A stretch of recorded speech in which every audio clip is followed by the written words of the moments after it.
ঠিক আছে। বিসমিল্লাহির রহমানির রহিম। আমি অবসরপ্রাপ্ত লেফটেন্যান্ট জেনারেল মোহাম্মদ নুরউদ্দিন খান, সাবেক সেনাপ্রধান। আমার পরিচয়, ম্যাডাম যখন প্রধানমন্ত্রী হলেন তখনই আমি সেনাপ্রধান নিযুক্ত হলাম। ওনার দীর্ঘ 4 বছর প্রধানমন্ত্রীত্বকালে আমি তার সঙ্গেই সেনাপ্রধান ছিলাম। কাজী বহু ঘটনার সঙ্গে আমি জড়িত ম্যাডামের সঙ্গে। তারপর 4 বছর পর আমি অবসর গ্রহণ করলাম। উনি তারপর আরও 1 বছর প্রধানমন্ত্রী ছিলেন। ওই 4 বছর অনেক স্মৃতি, অনেক কথা যা বলার সময় এখন নাই। আজকে আমরা এসেছি তার সমাধিতে পুষ্প অর্পণের জন্য এবং তার জন্য দোয়া করার জন্য। আল্লাহ পাক ওনাকে জান্নাতুল ফেরদৌস কবুল করুন, আমিন। আপনারা সবাই তার জন্য দোয়া করবেন।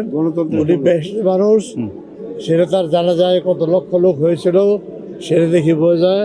আল্লাহ তাকে কবুল করেছেন বেহেশত হিসাবে। আল্লাহ যেন ওকে ব্যস্ত করে দোয়া করি। ওনার সঙ্গে আর অনেক স্মৃতি, অনেক কথা। আপনারা দোয়া করবেন যাতে আমি তাকে সম্মান জানিয়ে তাকে জীবনটা কাটাতে পারি। আমরা চিরকালই জিয়া রহমানের দলে ছিলাম। রাষ্ট্রপতি জিয়া, প্রেসিডেন্ট জিয়া, জেনারেল জিয়া সঙ্গে ছিলাম। ওনার সঙ্গে মুহূর্ত হলো এই সেনাবাহিনীতে একটা বিদ্রোহ হয়েছিল, 18টা কূপ হয়েছিল, 22টা কূপ হয়েছিল। তার সঙ্গে আমি সব সময় উল্কার মতো ঘুরে বেরিয়েছি এবং এই সমস্ত কূপ দমন করেছি। এটা আমার কৃতিত্ব। আল্লাহ আমাদেরকে সফল করেছেন, তাই সেনাবাহিনী টিকে আছে, দেশের স্বাধীনতা সার্বভৌমত্ব টিকে আছে। আজকে প্রেসিডেন্ট জিয়াউর রহমান আমাদের সঙ্গে নাই। ওনাকে আমরা কীভাবে হারালাম আপনারা সব গল্প কাহিনী জানেন। উনি হয়তো আল্লাহ ওনাকে নিয়ে গেছেন, উনি বেঁচে থাকলে দেশের দিক দিয়ে অন্যরকম হতো। ওনার নেতৃত্বে দেশ অনেক এগিয়ে যেত।